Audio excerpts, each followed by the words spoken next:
आज का पुरुषार्थ। हम ब्रह्मावत्स, भगवान के बच्चे, महान लक्ष्य की ओर चलने वाले। दुनिया वालों जैसा जीवन हमारा नहीं है। सबका जीवन बदल गया है। अपवित्र से पवित्र, अंधकार से प्रकाश में आ गए हैं। कर्म भी श्रेष्ठ होते जाते हैं। सभी व्यसन छूट गए हैं। बहुत बड़ा त्याग सभी ब्रह्मावत्सों ने कर दिया है। देखें, अपने को कर दिया है। भले ही किसी को अपने त्याग की महसूसता न रहे, क्यों नहीं रहती? क्योंकि उस त्याग के बाद जीवन में सुख बहुत मिल जाता है, तो वो सुख ही याद रहता है। तो उन चीज़ों को क्यों याद करें?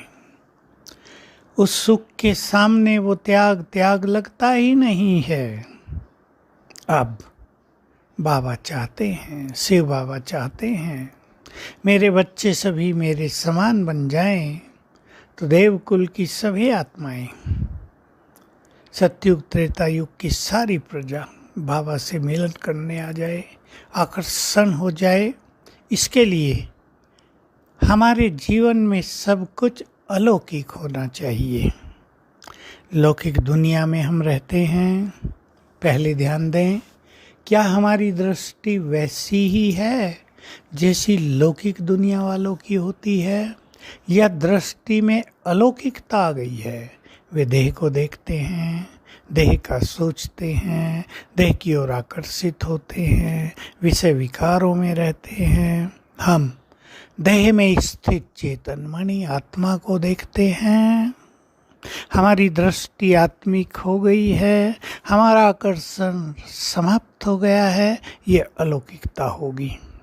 संसार में लोग कर्म करते हैं, किसी को अभिमान रहता है अपने पद पोजीशन का, कोई कामकाज में बहुत बिजी, टेंशन में, परेशानियों में समय बिता रहे हैं। आप सब देखते हैं दुनिया वालों के चेहरे, उनका हाल कैसा है। हम संसार में रहते भी संसार के प्रभाव से मुक्त रहते हों, ईश्वरीय नशे में रहते हों, स्वमानधारी हों, हमारा चेहरा अलौकिक दिखाई दे, रूहानियत की छाप छोड़ने वाला हो, लौकिक किसी भी बात का प्रभाव हम पे न हो। कर्म तो हमें भी करना है, लेकिन कर्म करते हम प्रसन्न रहें, हमारे चेहरों पर अलौकिक तेज रहे। ऐसा ना लगे कि सारा दिन टेंशन में, प्रेशर में, भिन्न भिन्न तरह के चिंतन में अपना समय व्यतीत कर रहे हैं। हमें चेक कर लेना है। हमारे बोल भी बिल्कुल अलौकिकता की छाप छोड़ने वाले होने चाहिए। चेक कर लें, जैसे हम पहले बोलते थे, क्या वैसे ही अब भी बोलते हैं, या हमारे बोल में रूहानियत है, स्वमान है, एक गुड फीलिंग दूसरों के लिए है। हमारी भावनाओं को भी हम चेक कर लें।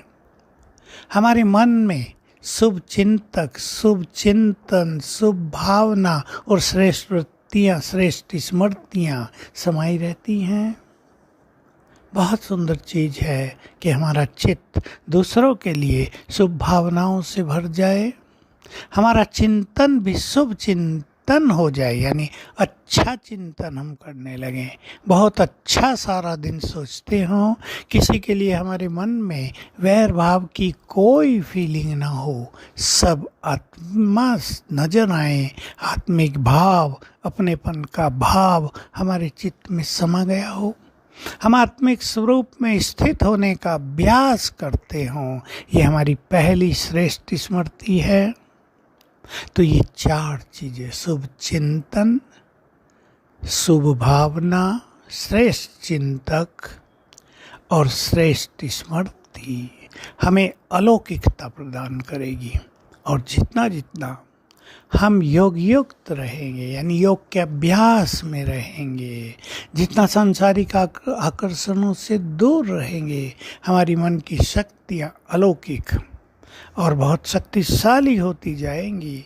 तब हमारे चेहरे से सभी को रूहानियत की फीलिंग होगी कि ये संसार में रहते हुए फरिश्ते हैं, ये संसार के वासी नहीं हैं, संसार के आकर्षण से ऊपर उठे हुए हैं, इसलिए फरिश्तों को ऊपर दिखाया जाता है। तो आइए हम सब कुछ अलौकिक बनाएं। ओम शांति।